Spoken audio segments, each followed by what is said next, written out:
Bienvenue dans notre nouveau podcast Au cœur de la reconversion, épisode 14. Cet épisode a pour titre J'ai peur de ne pas être légitime dans mon nouveau métier. Vaste sujet. Vous aussi, vous êtes harcelé par cette petite voix qui murmure Qui suis-je pour me lancer dans un nouveau métier? Alors cette petite voix, c'est l'un des freins les plus puissants à la reconversion. Car oui, selon une étude de l'université d'Harvard, 70% des personnes en reconversion souffrent du syndrome de l'imposteur durant leur transition. Aujourd'hui, je vous apporte des solutions concrètes pour transformer cette peur d'être illégitime en confiance authentique. Alors, quelles sont les racines de l'illégitimité en reconversion? Nous allons décrypter les 3 sources principales de ce sentiment. Tout d'abord, le mythe de l'expert né. Vous savez, c'est la fausse idée que les autres, aujourd'hui reconnus dans leur domaine, n'ont jamais été débutants, qu'elles n'ont jamais connu d'échecs ou de doutes, par exemple. Ou, tout bonnement, le syndrome d'infériorité, si vous préférez. Pourquoi ce mythe est-il toxique? Il occulte le fait que tout expert a commencé quelque part, a fait des erreurs et a progressé par l'expérience. La conséquence, vous vous sentez illégitime. Vous pensez que vous n'avez pas ce don ou ce gène nécessaire, ce qui alimente encore plus le syndrome de l'imposture ou de l'infériorité. Ensuite, vous avez, j'en suis certaine, tous fait cette erreur, celle de vous comparer avec les professionnels établis. Je crois que celle-ci, c'est la plus toxique. C'est un piège courant. On se compare à ceux qui ont déjà des années d'expérience, des réalisations visibles et une reconnaissance bien établie. Alors pourquoi c'est dangereux? Tout simplement parce qu'on oublie que ces personnes ont traversé un long chemin, souvent invisible, fait d'efforts, de ratés et de persévérance. Une conséquence évidente à ça, vous vous découragez, vous vous démotivez et vous avez l'impression que vous allez jamais y arriver. Alors que pour l'heure, personne ne peut le savoir. Le problème, c'est que vous ne voyez que la vitrine des parcours de ces personnes. Ne faites jamais de suppositions. Et enfin, nous sommes tous confrontés au problème de la valorisation excessive des diplômes et des parcours linéaires dans notre culture. C'est un véritable fardeau. Dans de nombreuses cultures, beaucoup trop à mon goût, on accorde une importance démesurée aux diplômes, aux titres et aux parcours sans faute. Alors pourquoi c'est un désastre? Parce que ça crée une pression complètement inutile en faisant croire que seuls ceux qui ont suivi un chemin académique, parfait ou prestigieux, ont de la valeur ou du talent. La conséquence directe, vous l'avez déjà, j'en suis sûre, touchée du doigt. Beaucoup se sentent exclus, illégitimes ou tout simplement en retard s'ils ont un parcours atypique, des pauses ou des bifurcations. Alors rassurez-vous, tous ces sentiments ne sont pas des défauts personnels, mais une étape normale du processus de changement. Alors tranquillisez-vous, ça va bien se passer. Focus sur le témoignage de l'une de nos participantes qui a surmonté cette peur. Comme beaucoup de nos participants, elle non plus n'est pas du tout issue du milieu du digital. Pour reprendre ces mots, ça fait peur. On va vers quelque chose de tellement inconnu. Mais en fait, on se surprend à faire des choses incroyables. On se sous-estime, mais au final, c'est que du mental. Il faut croire en soi, en ses compétences, croire en ce qu'on veut et en ce qu'on peut faire de mieux pour notre vie. Oui, elle aussi en arrivant. Elle avait la to-do list complète des croyances limitantes. Oui, elle a traversé des moments de doute et envie de faire demi-tour au moment où elle a dû aller chercher ses premiers clients. Mais au final, elle s'est fait confiance et s'est laissée guider. Et quelle satisfaction le jour où elle a signé son premier contrat. Alors, quelles ont été ses techniques pour surmonter ses peurs? Eh bien déjà, ne pas rester seule. Grâce à la bienveillance de notre académie et les coachings dédiés, elle a pu poser toutes ces questions pas à pas, étape après étape, à chaque petite ou grande avancée. Elle est passée à l'action en commençant par proposer ses services auprès d'une association qui cherchait des services bénévoles d'une community manager. Elle s'est fixé des micro-objectifs, un appel, une rencontre, un premier contrat, puis un second. Et puis ensuite, elle a célébré chacune de ses victoires, petites comme grandes. Sa vision a pris un tournant spécifique au moment précis où sa perception du travail a changé, où elle a compris qu'elle était depuis tant d'années dans une ambiance de travail toxique et surtout que c'était loin d'être une généralité.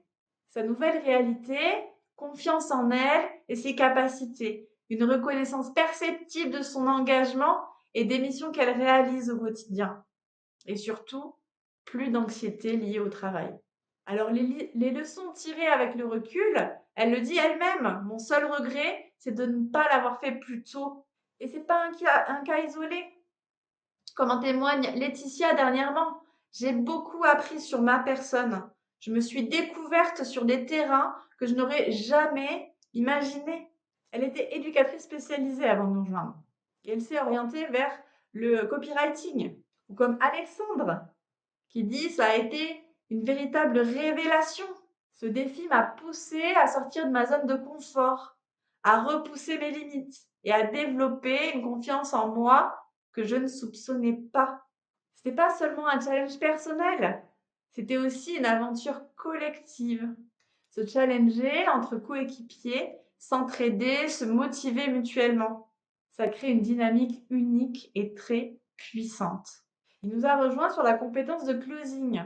Il était chef d'équipe. Ou encore Maude, qui elle travaillait dans le commerce, qui rejoint elle aussi le closing. Elle témoigne en disant: je ne suis partie de rien et j'ai tout gagné. Elle a osé ouvrir une porte, celle de la liberté personnelle, professionnelle et financière.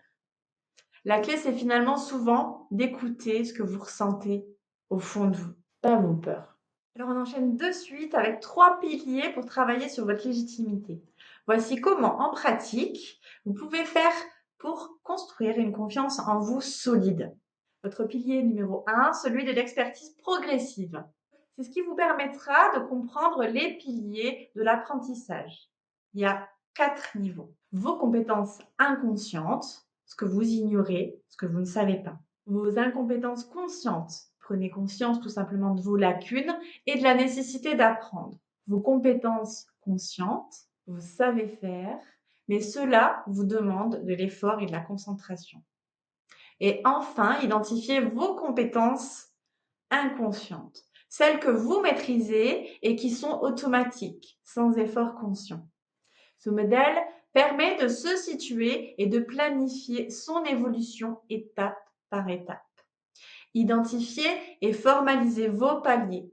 Faites un bilan de vos compétences actuelles pour situer votre niveau, débutant, intermédiaire, avancé. Fixez des objectifs intermédiaires. Définissez des sous-objectifs clairs pour chaque palier afin de mesurer vos progrès et de rester motivé. Cartographiez les compétences. Listez les compétences à acquérir et classez-les du plus simple au plus complexe. Structurez l'apprentissage par séquence progressive. Commencez par des tâches simples, puis augmentez progressivement la difficulté et la complexité des situations d'apprentissage. Et enfin, réitérez régulièrement les compétences travaillées pour les renforcer et les intégrer durablement. Évaluez et ajustez régulièrement également. Auto-évaluation, feedback de pairs ou de formateurs.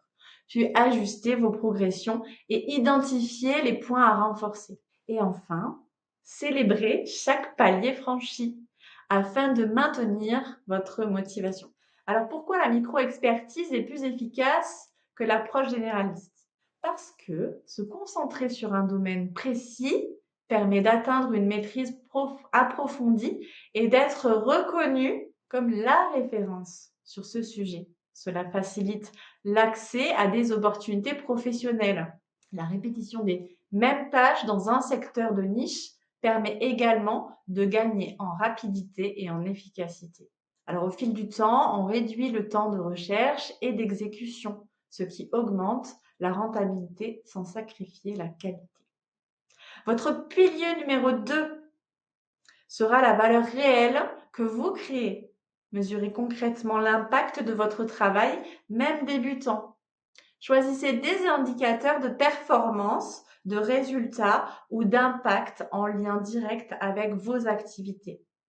Par exemple, le nombre de tâches réalisées, compétences acquises, retours positifs, délais respectés, progression sur un projet. Pour chaque activité, demandez-vous qu'est-ce qui prouve que j'ai apporté une valeur ajoutée.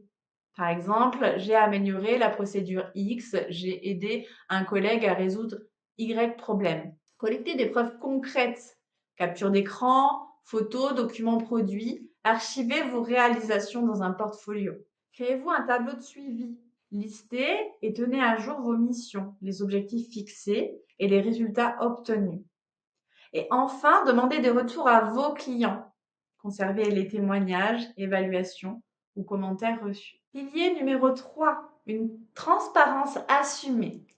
Transformez la transparence sur votre parcours en force plutôt qu'en faiblesse. Communiquez sur votre transition de façon inspirante. Alors maintenant, voici des techniques faciles à mettre en œuvre pour dépasser le syndrome de l'imposteur. Méthode numéro 1, celle du dossier d'épreuve. Créez un document évolutif de vos réussites, même minimes. Consultez-le systématiquement avant des situations stressantes. J'utilise moi-même cette technique afin d'amener de la valeur auprès de mes prospects sur mes expériences passées. Méthode numéro 2, la technique du mentor inversé.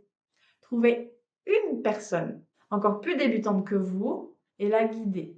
Cet exercice vous permettra clairement de mesurer le chemin parcouru et donc de gagner en confiance. Comme Lucie, qui a renforcé sa légitimité en aidant gratuitement une association en tant que community manager. En voyant ses posts paraître sur les réseaux sociaux de l'association, c'est tellement gratifiant de se dire que c'est nous qui l'avons réalisé. Et enfin, méthode numéro 3, l'approche état d'esprit de débutant. Transformez votre statut de débutant en atout, fraîcheur, questions pertinentes, etc. Travaillez votre script personnalisé afin de présenter votre reconversion comme une force lors d'entretien. Comme Marie, c'est ce qu'elle a fait en mettant en avant sa passion, en la liant avec la nouvelle compétence de community manager. Elle a mis en avant son envie de grandir en même temps que ses clients sur un chemin commun. Alors pour conclure le sujet d'aujourd'hui, retenez cette phrase. La légitimité n'est pas un statut qu'on vous accorde. C'est une conviction que vous construisez, une action à la fois. Commencez dès aujourd'hui votre dossier de preuve avec vos 3 premières réussites, même modestes. Et rappelez-vous que même les experts établis ont régulièrement des doutes sur leur légitimité. Vous avez la possibilité de réserver maintenant votre appel gratuit qui comprend un bilan de votre situation actuelle et l'analyse de vos blocages liés à la légitimité. L'explication du parcours de reconversion guidé qui renforce votre confiance. La création de votre plan d'action personnalisé étape par étape. Bien évidemment, la réponse à toutes vos questions. Et enfin, si vous le souhaitez, la possibilité de rejoindre notre académie. Je vous dis à très vite au Customer Changer.